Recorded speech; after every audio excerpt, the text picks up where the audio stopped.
let's take a look at this Zippo heat bank. Now this is a hand warmer and a power bank for things like mobile devices. So let's take a look, see what you get in the box, and we'll have a look at the performance.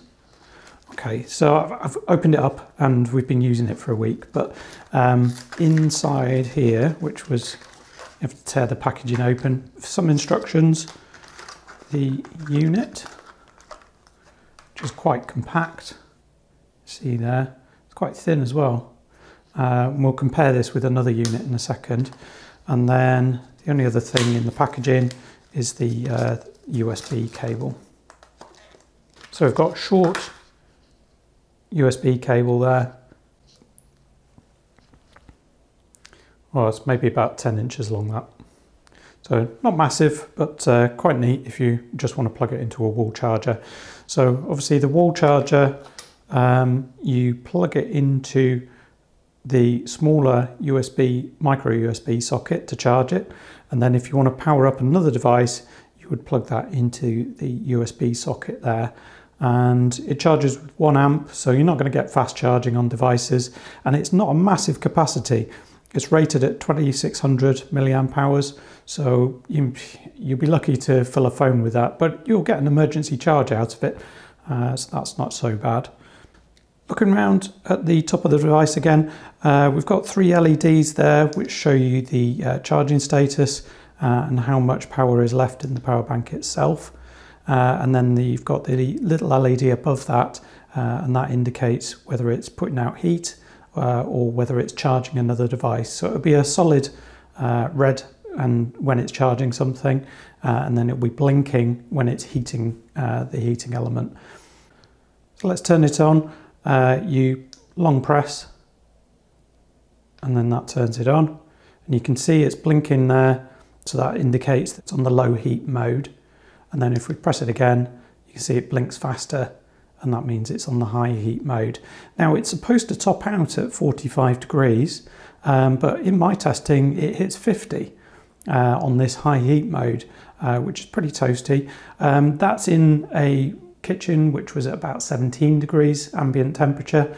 So if you're out and about in the cold and it's 5 degrees outside, obviously that's not going to hit 50 degrees because it's dissipating the heat. And if you're warming up your hands, that will draw the heat away from the unit, which is metal all the way around. I can feel that's warming up right now, and it certainly helps anybody that suffers from Raynaud's. Nice and warm. Obviously you grip it in your hand like that, and then keep your hand warm, and then I would shift it to the other hand, keep that one warm, and just keep moving it from hand to hand with your gloves on, and it provides just enough heat to keep your fingers from freezing off. So if we compare this with another brand that I got a few years ago, so this is a Human Creations Energy Flux.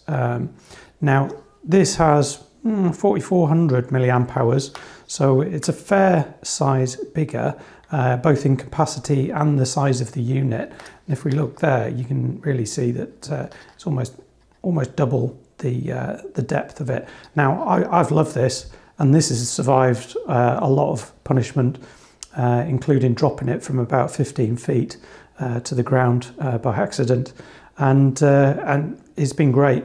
It doesn't put out as much heat as this one from Zippo. So I think I managed to get this one to about 44 degrees. But in general, they are performing kind of like the same once you've got it in an outdoor setting and you're sort of gripping it with your gloves on. They're very, very similar. I do like this design where you can put it in one hand and get your fingers right round it, and it's got your palm of your hand there as well. There are other brands where it's not really suited for holding like that, and I'm not convinced that that's the best design. I really have liked this. So both of them follow that design. For £23 on the Zippo, it's kind of pricey, but so far so good. It'll last about 2 hours though, so especially on the high heat setting. So you're going to have to watch for maybe turning that off if you are warm enough, just to give yourself a bit of extra battery life. Now this one lasts longer than that. I can probably get about 3 hours, 3.5 out of that one. But obviously you can ramp it down. If we just press that again, that'll toggle back down to the lower heat setting and it will last a bit longer. Takes a while to charge up, so did this other one, but that's not a problem when you've got back home.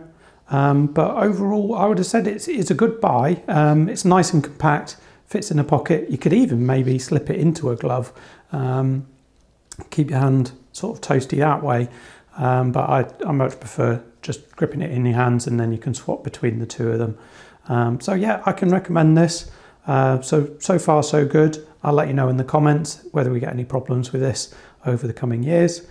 Thanks for watching, and I'll see you next time.